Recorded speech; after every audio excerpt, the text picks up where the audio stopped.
আজকে আমি চলে এসেছি এমন এক মন্দিরে যাকে দশ মহাবিদ্যার অষ্টম দেবী হিসেবে পূজা করা হয়। আর এই মন্দিরটি একদম নতুন একটি মন্দির। এই 2026 সালেই মকর সংক্রান্তিতে উদ্বোধন হয়েছে। উত্তর ভারতে কিন্তু দেবী পীতাম্বরী নামেই পরিচিত।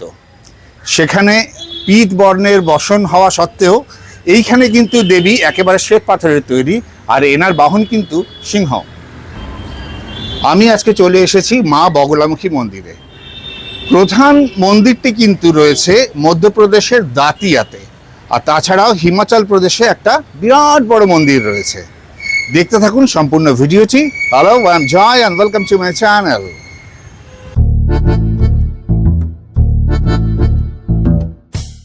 আচ্ছা, আমি তো দাঁড়িয়ে রয়েছি বগলামুখী মন্দিরে। এই বগলামুখী, বগলা কথাটির অর্থ কী? অ্যাজ পার সংস্কৃত, বলগা বা ভলগা কথাটির অর্থ হলো নিয়ন্ত্রণ করা বা স্তব্ধ করা, আর বাংলাতে বগলা কথাটির মানে হলো ধরিত্রী।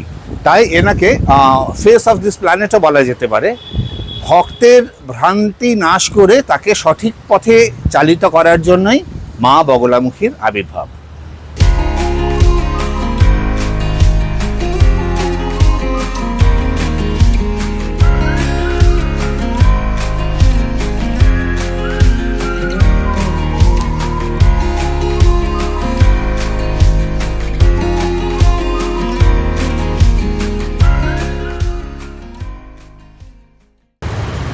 এনাকে স্তম্ভন শক্তির দেবীও বলা হয়।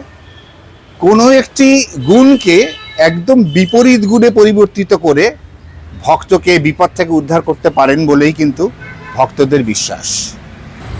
সহজভাবে বললে, বাক্যকে নিস্তব্ধতায়, জ্ঞানকে অজ্ঞানতায়, শক্তিকে শক্তিহীনতায় বা পরাজয়কে জয়ে পরিবর্তিত করতে পারেন দেবী বগলামুখী। আর ঠিক এই কারণেই সারা ভারতবর্ষ জুড়ে ফিল্ম স্টার্স এবং উকিলদের দেখা যায় মা বগলামুখীর পুজো করতে। মন্দিরটা অসম্ভব সুন্দর দেখতে একটা মন্দির। তার কালার কম্বিনেশন, তার কারুকার্য সব কিছু মিলিয়ে ভীষণ সুন্দর লাগছে মন্দিরটা।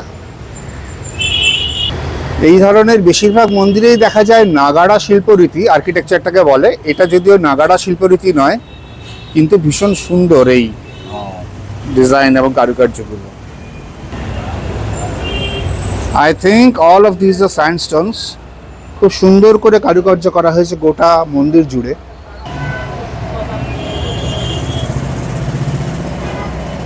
খুব সুন্দর জাফরি ডিজাইন করা রয়েছে এখানে।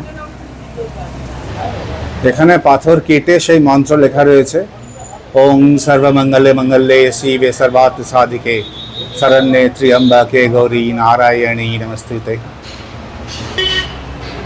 মন্দির এখনো খোলেনি, আমি দরজাটা সেই জন্য আরো ভালো করে দেখাতে পারছি।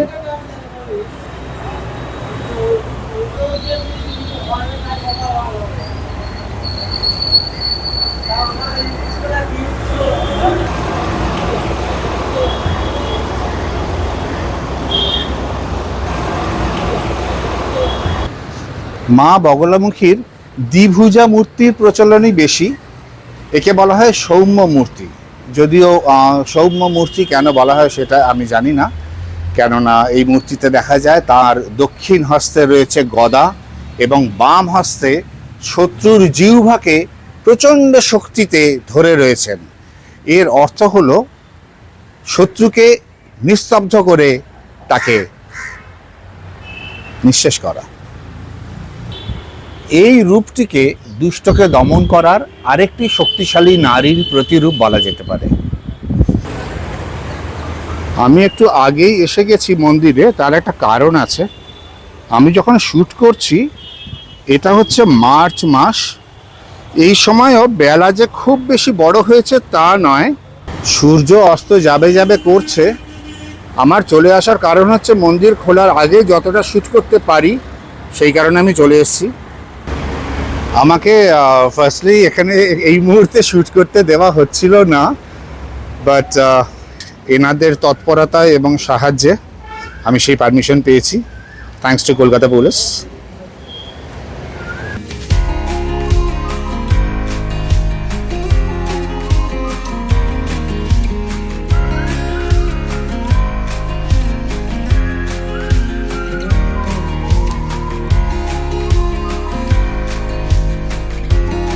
এই হচ্ছে মন্দিরের প্রধান গর্ভগৃহ। এটাকে আমি কারুকার্যগুলো একটু ডিটেলে দেখাবো।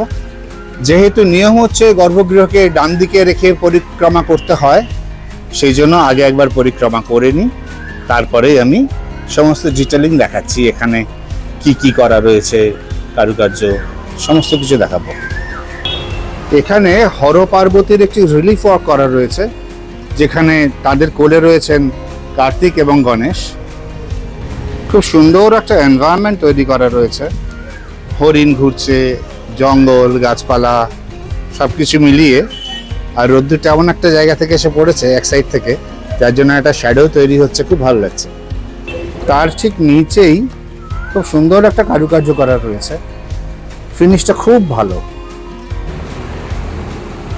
মন্দিরের গায়ে তো অসাধারণ কারুকার্য করা, একেবারে ঠাসা কারুকার্য যাকে বলে। এটা গর্ভগৃহের পিছন দিক। এখানে দেখতে পাচ্ছি রয়েছেন শ্রীকৃষ্ণ এবং মা রাধিকা। এটা গর্ভগৃহের আর একটা পাশ। এখানে শ্রী রামচন্দ্র, লক্ষ্মণ এবং সীতার মূর্তি করা রয়েছে, আর পায়ের কাছে বসে রয়েছেন স্বয়ং হনুমান। প্রধানত মঙ্গল এবং শনিবার হচ্ছে মা বগলামুখীর বার। এই দুটো দিন পুজো, হোম, যজ্ঞ ইত্যাদি করা হয়। এছাড়াও নিত্য পুজো তো হয়ই, আর প্রতিষ্ঠা দিবস, মায়ের জন্মতিথি, এগুলোতে অনেক বড় করে পুজো করা হয়, বিরাট উৎসব হয়। ওং হ্রিং বগলামুখী সর্বদুষ্টানাং বাচং মুখং পাদং সম্ভায় জিহ্বং কিলায় বুদ্ধিং বিনাশায় হ্রিং ওং স্বাহা। এটা হচ্ছে বগলামুখী মায়ের মন্ত্র। কিন্তু মন্ত্রটা যেহেতু একটু তান্ত্রিক প্রকৃতির, তাই এটা জপ অভ্যাস না করাই ভালো। অন্তত গুরুর নির্দেশ নিয়ে তবেই এটা করা ভালো। তবে সাধারণ ভক্তরা অবশ্যই ওং হ্রিং বগলামুখী নমঃ এইটুকু উচ্চারণ করতেই পারেন। আচ্ছা, আমার ভ্লগ মানেই তো জুড়ে থাকে প্রচুর গল্প। শুনুন তাহলে। দক্ষ রাজার যজ্ঞ, তার মানে দক্ষ যজ্ঞ।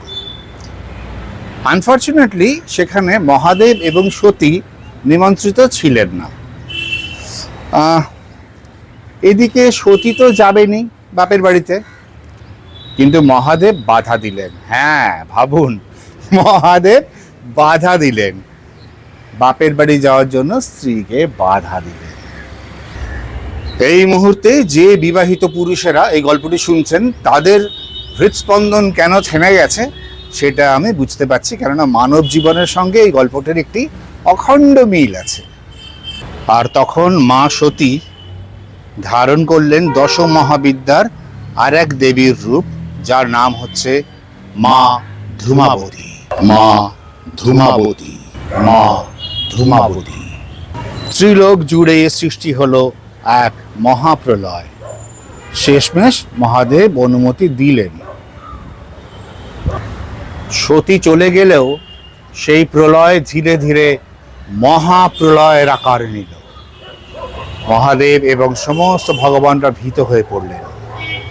থর থর কাঁপে স্বর্গ মর্ত, ভেঙে চুরমার সন্ধি শর্ত, ত্রিলোক জুড়েই যত অনর্থ। না, কপিরাইট খাবো না, এটা আমারই লেখা। সমস্ত দেবতারা ছুটে গেলেন ভগবান বিষ্ণুর কাছে। ভগবান বিষ্ণু বললেন, মহামায়া তপস্যা করা ছাড়া আর কোনো রাস্তা নেই। শুরু হলো মহামায়ার কঠোর তপস্যা, এবং দেবী পীতাম্বরী সৃষ্টি হলেন। তিনি এই মহাপ্রলয়কে আয়ত্তে আনলেন।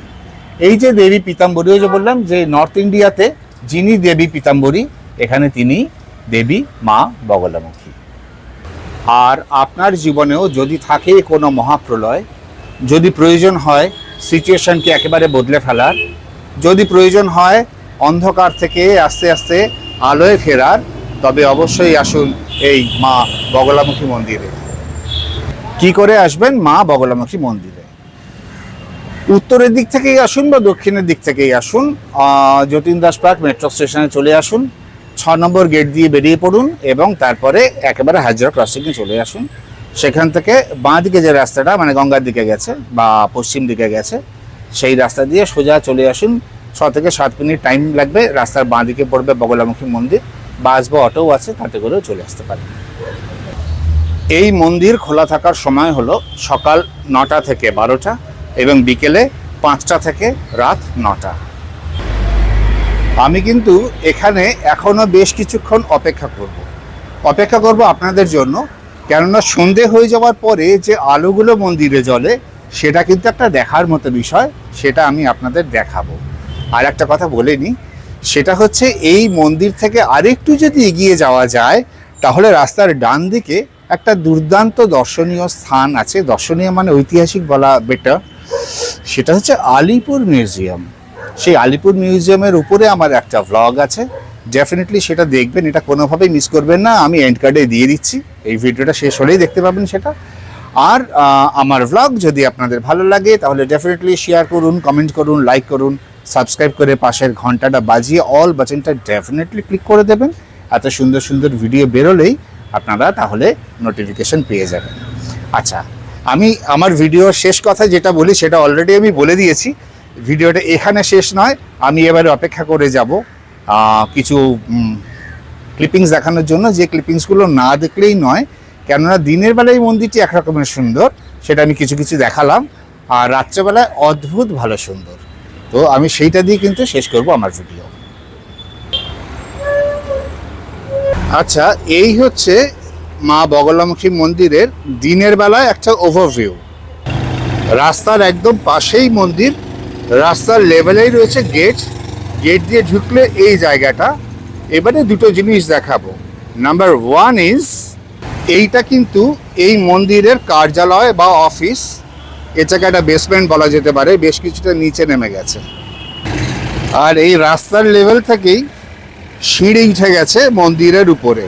এটা আর একটা স্টেপ, বেশ স্টেপ বাই স্টেপ তৈরি বলে জিনিসটা দেখতে খুব সুন্দর লাগছে। আচ্ছা, আর একটা জিনিস দেখাই, এটাকে একটা আর্কিটেকচারাল অঙ্ক বলা যায়, এটাকে ট্রিগোনোমেট্রিও বলা যেতে পারে। এখানে রয়েছে সিঁড়ি, আর যাদের সিঁড়ি দিয়ে উঠতে অসুবিধে তাদের জন্য এখানে রয়েছে র্যাম্প। এই র্যাম্প সোজা গিয়ে ডান দিকে টার্ন নিয়ে এখান দিয়ে উঠছে যে হাইটে, সিঁড়িও কিন্তু এখান থেকে কোনো টার্ন না নিয়ে খুব কম জায়গায় উঠছে সেই হাইটে। তার মানে কি দাঁড়ালো, সিঁড়ির এই হাইটের এক একটা জায়গাকে বলা হয় রাইজ, আর পা রাখার যে জায়গাগুলো সেগুলোকে বলা হয় ট্রেড। এই রাইজ এবং ট্রেড সিঁড়ি খুব কম জায়গাতেই তৈরি হয়ে যেতে পারে। র্যাম্পের রাইজ অনেকটা জায়গা লাগে বলে অতটা কম জায়গায় র্যাম্প তৈরি হওয়া সম্ভব না, সেই জন্য র্যাম্প তৈরি করতে একটু বেশি জায়গা লাগে। আর সিঁড়ি হোক বা র্যাম্প, এই টোটাল এরিয়াটাকে বলা হয় স্প্যান। আর এই যে চারদিকে ঘোরানো সিঁড়ি আর মাঝখানটা গর্ত মতো, এটাকে বলা হয় ওপেন ওয়েল স্টেয়ারকেস। এগুলো আমি আর্কিটেকচারে একসময় পড়েছিলাম, সেই জন্য জ্ঞানগুলো ঝেড়ে দিলাম।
Now this is the magical time. এইটার কথাই বলছিলাম, পুরো একটা স্বর্ণ মন্দির মনে হচ্ছে দেখে। এই যে আলোর কথা বলছিলাম, পুরো রেলিংয়ের নিচে দিয়ে দিয়ে রয়েছে প্রোফাইল লাইট, প্রোফাইল লাইট মানে হচ্ছে সেগুলো দেখা যায় না, শুধু জিনিসকে আলোকিত করে। এছাড়াও গোটা মন্দিরটা অ্যাকসেন্ট লাইট এবং অ্যাম্বিয়েন্স লাইটে একদম সাজিয়ে ঝলমল করছে পুরো।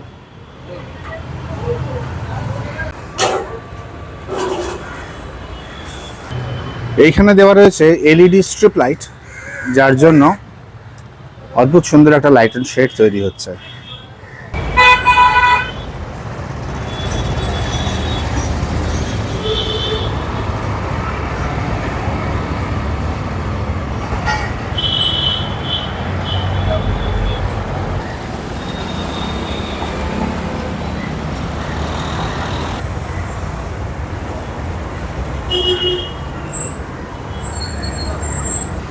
এই হচ্ছে সন্ধ্যাবেলায় মন্দিরের চেহারা।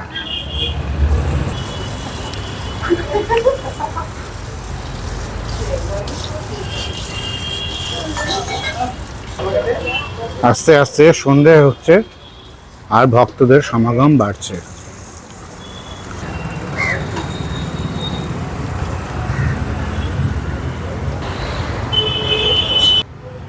যেন এক রত্নখচিত রথে হীরকজ্জ্বল মুকুট পরানো।